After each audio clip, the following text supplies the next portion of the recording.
Today is October 3rd. Welcome to Big Book Daily. My name is Rob. I am an alcoholic. It is a thrill, honor, and joy to be here with you today as we journey through the Big Book of Alcoholics Anonymous and the 12 Steps and 12 Traditions. Today on the Big Book, we're going to continue our journey through Chapter 6 in action. We'll read the rest of page 81. Out of the 12 and 12, we're going to continue Step 11 by reading page 106. And of course, we'll read today's 24 hours a day and daily reflection. So with that, hope you all are doing well today, my friends. Once again, we've been given a brand new set of 24 hours. Another opportunity to change and to show up best for those around us. So with that, let's go ahead and get to the good stuff. So yesterday we left off trying to talk a little bit more about step 9 and how oftentimes we have to consider the other people involved. And we talked particularly about domestic troubles yesterday. We're going to continue that thought on 81. We doubt if, in this respect, alcoholics are fundamentally much worse than other people. But drinking does complicate sex relations in the home. After a few years with an alcoholic, a wife gets worn out, resentful, uncommunicative. How could she be anything else? The husband begins to feel lonely and sorry for himself. He commences to look around in the nightclubs, or their equivalent, for something besides liquor. Perhaps he's having a secret and exciting affair with the girl who understands. In fairness, we must say that she may understand, but what are we going to do about a thing like that?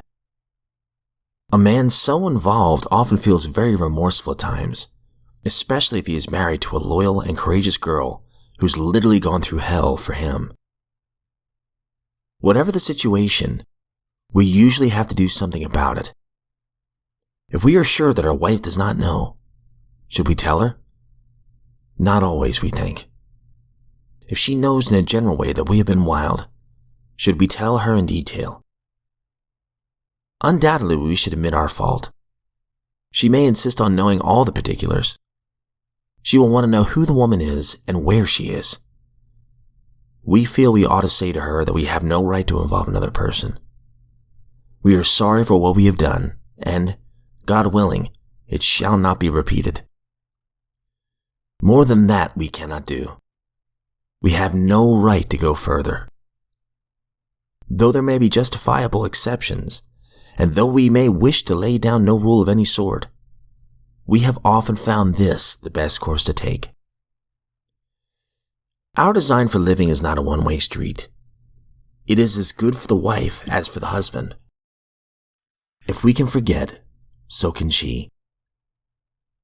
It is better, however, that one does not needlessly name a person upon whom she can vent jealousy. Out of the 12 and 12, we are on step 12. So excuse me, I thought we were still on step 11. We're actually moving on to step 12. The final step here.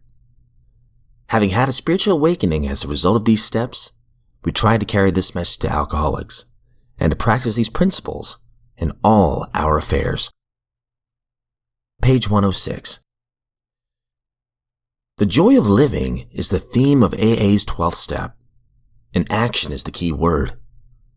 Here we turn outward, toward our fellow alcoholics who are still in distress. Here we experience the kind of giving that asks no rewards.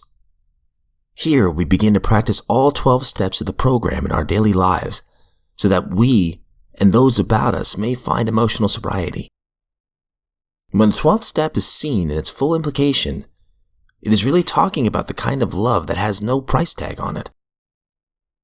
Our 12th step also says that as a result of practicing all these steps, we have each found something called a spiritual awakening. To the new AAs, this often seems like a very dubious and improbable state of affairs. What do you mean when you talk about a spiritual awakening, they ask. Maybe there are as many definitions of spiritual awakening as there are people who have had them. But certainly each genuine one has something in common with all the others. And these things which they have in common are not too hard to understand. When a man or woman has a spiritual awakening, the most important meaning of it is that he has now become able to do, feel, and believe that which he could not do before on his unaided strength and resources alone.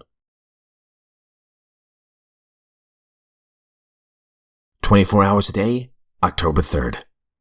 AA Thought for the Day. How do I talk with new prospects? Am I always trying to dominate the conversation? Do I lay down the law and tell prospects what they will have to do? Do I judge them privately and feel that they have a small chance of making the program? Do I belittle them to myself? Or am I willing to bare my soul so as to get them talking about themselves? And then, am I willing to be a good listener, not interrupting, but hearing them out to the end?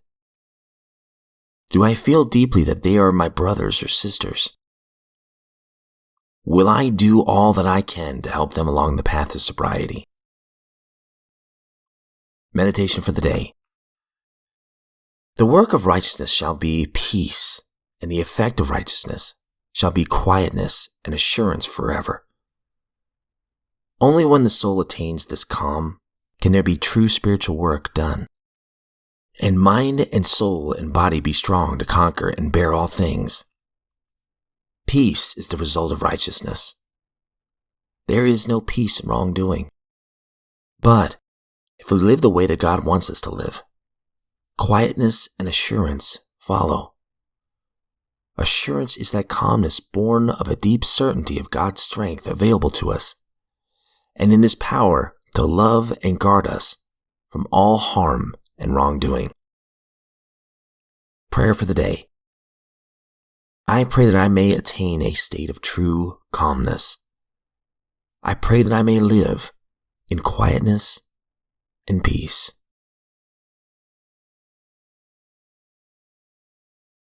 Daily Reflection, October 3rd. Serenity after the storm. Someone who knew what he was talking about once remarked that pain was the touchstone of all spiritual progress. How heartily we AAs can agree with him. 12 Steps and 12 Traditions, page 93 and 94. When on the roller coaster of emotional turmoil, I remember that growth is often painful. My evolution in the AA program has taught me that I must experience the inner change, however painful, that eventually guides me from selfishness to selflessness. If I am to have serenity, I must step my way past emotional turmoil and its subsequent hangover and be grateful for continuing spiritual progress. All right, my friends, that concludes today's reading, and some beautiful stuff here. These last two, the 24 hours a day and the daily reflections, talking about peace. I love this line here from the daily reflections. My evolution in the AA program has taught me that I must experience the inner change, however painful, that eventually guides me from selfishness to selflessness. That's something I actually prayed this morning.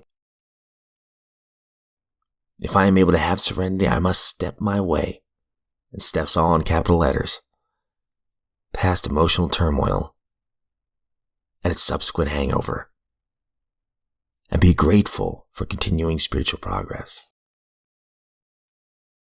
Well, gratitude has always been one. When I'm selfish or when I'm depressed or angry or fearful, gratitude has been one of the best things that's worked for me. And I start off with the simple stuff like, God, I thank you for my home, the roof over our heads. I thank you for my family. And then I thank him for something specific, like I thank you for the moment I sat next to my daughter and we watched Garfield together. Or I thank you for the moment when my son showed me his little pumpkin that was yellow and he painted it into Pac-Man. And I thank you for allowing me to be sober to enjoy that moment.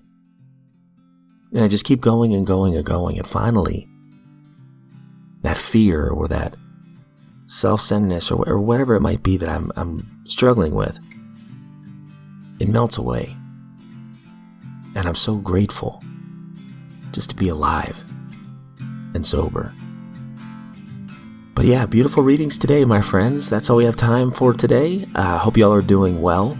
If you ever want to reach out to us, our email is bigbookdaily@gmail.com. And please know that, as always, I do not speak on behalf of AA or NA or Al-Anon. Take what's best for you and leave the rest. It's as simple as that. I'm just a drunk in this lifeboat of recovery, and I'm grateful that you're here with me.